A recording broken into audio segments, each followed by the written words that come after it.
We all know how dangerous Hitler was, right? Now imagine a man who's 10 times as dangerous and had more than half the population of a whole country wiped out, because that's how dangerous the King of Belgium, King Leopold, was.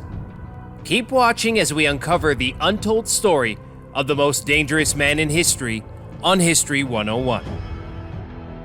When European imperialism was at its peak in the 1880s, King Leopold II gained control over the Free State of Congo in 1865, as he governed the territory until it was handed over to the Belgian state in 1908. When the European powers got together to split Africa amongst themselves in late 1884, a piece of the map was left out of the hands of all countries.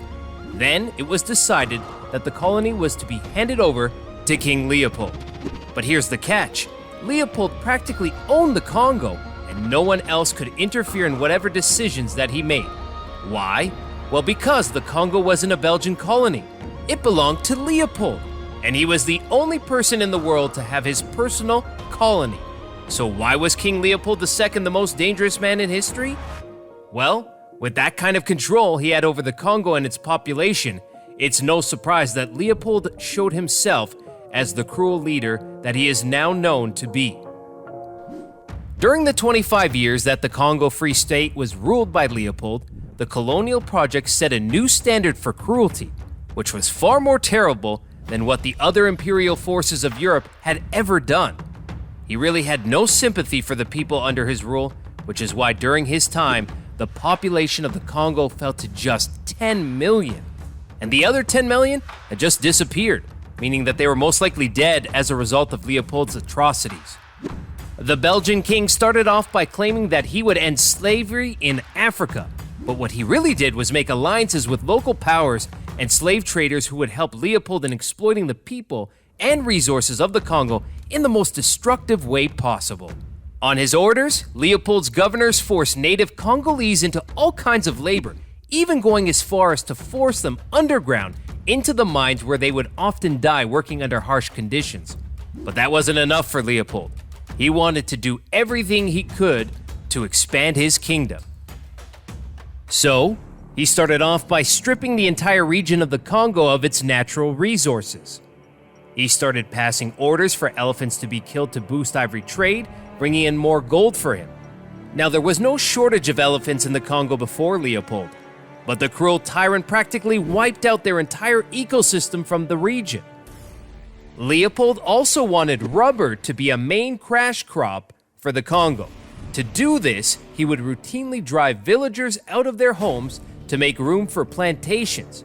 Later on, when rubber production shifted to India and Indonesia, he just abandoned these destroyed villages and left the few surviving inhabitants to take care of themselves with practically no resources or help. As if all of this wasn't enough, Leopold also went ahead and imposed production quotas on every single citizen. Men who didn't meet their daily ivory and gold quota would be punished in Leopold's favorite manner, through the amputation of their hands and feet. And if the men escaped or needed both hands to work, Leopold would get their families taken captive and amputate them. Whether it was starvation, disease, overwork, infections caused by mutilation, and outright executions of people who couldn't work, the rebels, and the families of fugitives, no one escaped the wrath of Leopold. Eventually, people on the outside began to find out about the massive genocide that was taking place in the Congo, and people in the US, Britain, and the Netherlands came out to protest against Leopold. As a result, Leopold gave up the rule of Congo in 1908, after which the Belgian government introduced immediate reforms to ensure that the Congolese civilians would stop being murdered for no reason. Leopold died a year later in 1909, but as a result of his leadership, whippings and mutilations continued for years in the Congo, with every penny in profit extracted from the land and its people until the Republic finally gained independence in 1971. To this day, he alone is responsible for one of the most brutal genocides in the history of the world, and his exploitation of the Congo Free State is a horrifying tale for anyone who listens to it.